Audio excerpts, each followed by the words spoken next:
এই কারণে নিলেন না? আপনার এই যে সময়টা, আপনি টাইমটা ইনভেস্ট করলেন, এই অ্যানালাইসিসটা করলেন। আচ্ছা, আমাদের কি প্রাইসটা শেয়ার করতে ঠিক হয়েছে?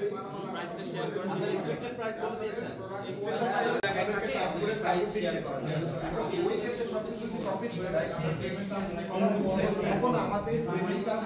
আজকের যে আমাদের বিএচআরএমের যেই এখান থেকে আমরা শিখতে পেলাম যে আসলে প্রোডাকশন এবং সেল করতে গেলে নেগোসিয়েশনটা কীভাবে হওয়া উচিত। মানে আমরা যদি কিনতে কমে পারি তাহলে আমরা বেচতেও সুবিধা আর কি। তো মূলত আমরা অ্যাজ এ বায়ার হিসাবে আজকে নেগোসিয়েশন করলাম, যেটা আমরা আমাদের মার্কেট কনজিউমেবল আইটেমগুলো আমরা অন্য আরেকটা প্রোডাকশন থেকে বানিয়ে নিয়ে আসব।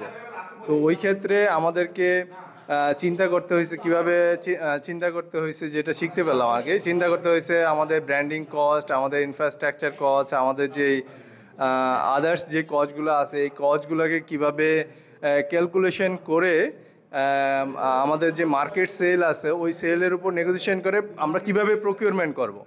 আমাদের প্রকিউরমেন্টে যারা যেখান থেকে করব সেখানে আমরা যেন ওদের সাথে কোয়ালিটি, প্রপার ট্রান্সপোর্টেশনস এবং অন টাইম অর্থাৎ লিড টাইম অনুযায়ী আমরা ম্যাটেরিয়ালসটা পেয়ে কীভাবে কাস্টমারের এন্ড পর্যন্ত সঠিকভাবে পৌঁছে দেব সুলভ মূল্যে।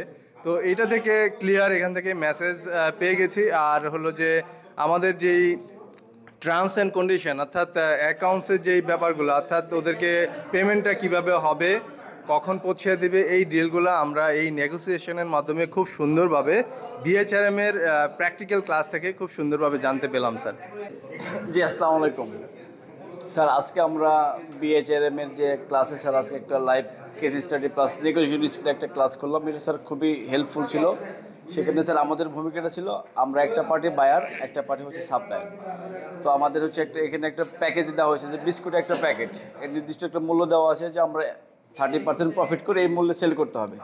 তাহলে আমরা যত কম মূল্যে কিনতে পারবো আমাদের প্রফিটটা 30% যায়, হয়তো 40% হতে পারে। সেটা ডিপেন্ড করে আমাদের নেগোসিয়েশন স্কিলের উপরে, যেটা আমরা লাইভ ক্লাস থেকে শিখতে পারলাম। এবং এর জন্য বিএচআরএমকে অসংখ্য ধন্যবাদ এই ধরনের ক্লাস করার জন্য।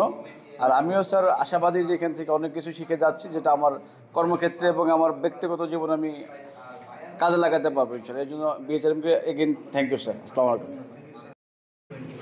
আসসালামু আলাইকুম। আজকের ক্লাসে আমরা প্র্যাকটিক্যাল লাইফে নেগোসিয়েশনটা কেমন হয় একজন বায়ারের সাথে সাপ্লায়ার, সেই বিষয়ে আমরা প্রত্যক্ষ করলাম এবং এখান থেকে শিখলাম যে কি পয়েন্টে নেগোসিয়েশন করা হয়। এখানে নেগোসিয়েশন পয়েন্ট হিসেবে পেমেন্ট স্টাইলটা কেমন হবে, ক্রেডিট অর ক্যাশ, এখানে ট্রান্সপোর্টেশনটা কেমন হবে, ট্রান্সপোর্টেশনের কস্ট কে বেয়ার করবে, এটা একটা ফ্যাক্টর থাকে। এখানে নেগোসিয়েশনের মাধ্যমে প্রাইসের আরও কী ফ্যাক্টরগুলি খুঁজে বের করা যায়, এইগুলি আমরা এখান থেকে আজকে শিখলাম। তো ধন্যবাদ বিএইচআরএমকে, যেটা আমাদেরকে প্র্যাকটিক্যাল লাইফে নেগোসিয়েশন কীভাবে করতে হয় সেই বিষয়গুলি শিক্ষা দেওয়ার জন্য। ধন্যবাদ অনস অ্যাগেন।